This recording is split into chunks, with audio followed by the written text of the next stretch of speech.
বিনা সকালে উঠে দেখে চমৎকার হয়ে গিয়েছে। তাদের বাড়ির উঠোনে সোনার গাছ হয়েছে, সেই গাছে হীরার ফল ধরেছে। বিনা তো খুশিতে আত্মহারা।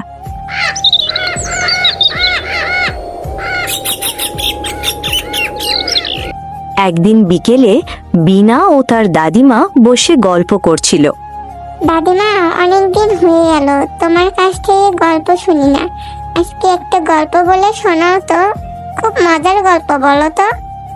তাহলে শোন রে বিনা, অনেক বছর আগে এই গ্রামের জঙ্গলের গভীরে ছিল এক আশ্চর্য গাছ, সোনার গাছ। তার ডালে হীরার মতো ঝলমলে ফল ধরত, কিন্তু সেই গাছ সবার সামনে দেখা দিত না। শুধু যার মন সৎ, যার হৃদয় দয়ায় ভরা, আর যে ভয়কে জয় করতে পারে, তার কাছেই গাছটি প্রকাশ পেত। মানুষ একসময় লোভে পড়ে গাছটিকে খুঁজতে গিয়ে হারিয়ে ফেলেছিল। তখন গাছটি অদৃশ্য হয়ে যায়। মনে রাখিস, জাদু খুঁজতে গেলে আগে নিজের ভেতরের ভালো মানুষটাকে জাগাতে হয়। সত্যি দাদিমা? তাহলে কি আমিও পারবো সেই গাছ দেখতে? হ্যাঁ, নিশ্চয়ই পারবি, যদি তোর মন পরিষ্কার থাকে, তোর মনে যদি কোনো লোভ লালসা না থাকে। দাদি আর নাতির কি পারার কথা হচ্ছে শুনি? এত কিসের গল্প তোদের? আমাকেও বল। মা, দাদিমা আমাকে সোনার গাছে হীরার ফলের গল্প বলে শোনাইতেছিল। ওই হীরাগুলো যদি আমরা পেতাম তাহলে অনেক বড় লোক হয়ে যাইতাম, তাই না মা? ওই হীরাগুলো আমার চাই। ছি ছি মা, এভাবে লোভ করতে হয় না। লোভ করলে যে মানুষ ধ্বংস হয়ে যায়। বিনা, মনে রাখিস, জীবনের সবচেয়ে বড় সম্পদ হলো সততা আর সাহস। আমরা গরিব হতে পারি, কিন্তু আমাদের মন গরিব নয়। তুই যদি কখনো বড় কিছু পাস, সেটা নিজের জন্য নয়, সবার জন্য ভাববি। আমি চাই তুই এমন মানুষ হবে যাকে দেখে অন্যরা ভালো হতে শিখবে। ঠিক বলেছো তুমি মা। আমার এরকম চিন্তা ভাবনা করা মোটেও উচিত হয়নি। আমার সবার জন্যই ভাবতে হবে। আমাকে মানুষের মতো মানুষ হতে হবে, লোভ লালসা করলে চলবে না।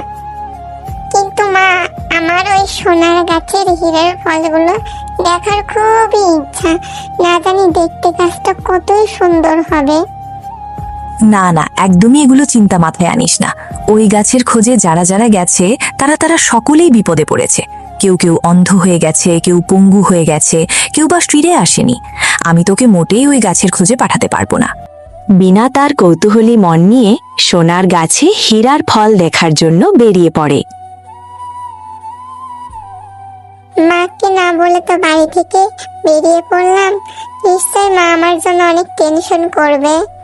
কিন্তু কি করব, আমার যে সোনার গাছের হীরার ফল দেখার জন্য মনটা অস্থির হয়ে আছে। কতক্ষণ হলো খুঁজছি, এখনো খুঁজেই পাই না। দেখি আর একটু সামনে গিয়ে দেখি। এইভাবে বিনা এই বন থেকে সেই বন ঘুরে ঘুরে সেই সোনার গাছে হীরার ফল খুঁজতে লাগে। কিন্তু কিছুতেই সেই গাছ বিনা খুঁজে না পেয়ে হতাশ হয়ে পড়ে।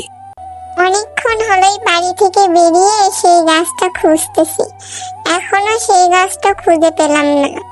আর কতক্ষণ খুঁজবো? অনেকক্ষণই তো হলো। নিশ্চয়ই মা আমার জন্য অনেক টেনশন করছে। যাই, এখন বাড়িতে ফিরে যাই। কেউ কি আছো? আমাকে সাহায্য করো, আমি মরে যাব। সাহায্য করো আমায়। কেউ আছো কি? এই কার যেন কথা শুনতে পাচ্ছি, কি সাহায্য চাইছে। তার মনে হয় খুব সাহায্যের দরকার। আমার তাকে সাহায্য করা উচিত। গিয়ে দেখি তো কি হয়েছে। সামনে থেকেই তো কথা শোনা যাচ্ছে।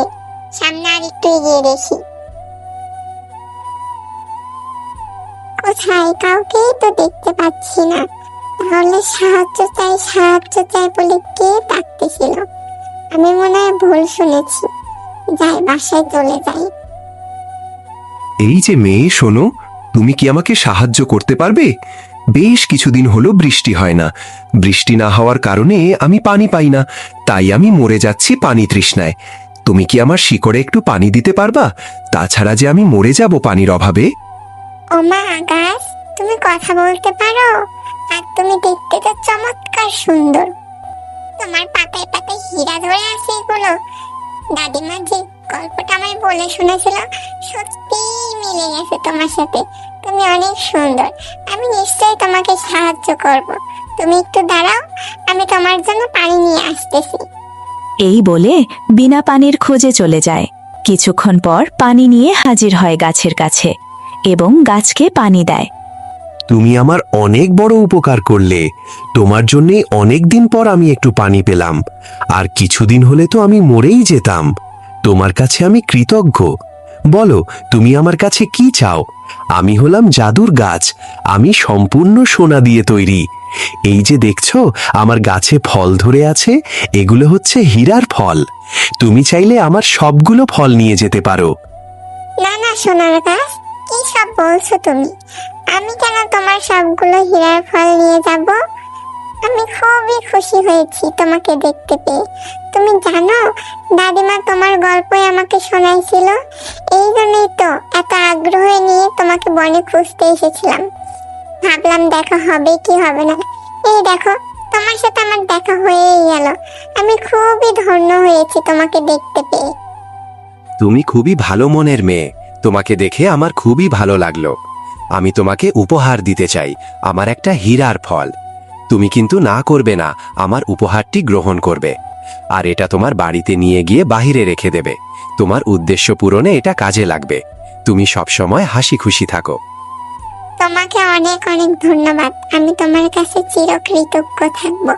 এখন আমি আসি, না হলে মা আমাকে বকবে। বিনা সোনার গাছের কথা মতো হীরাটি এনে ঝুড়িতে করে বাহিরে রেখে দেয় এবং মনে মনে ভাবে যেন সব কিছু ভালো হয়।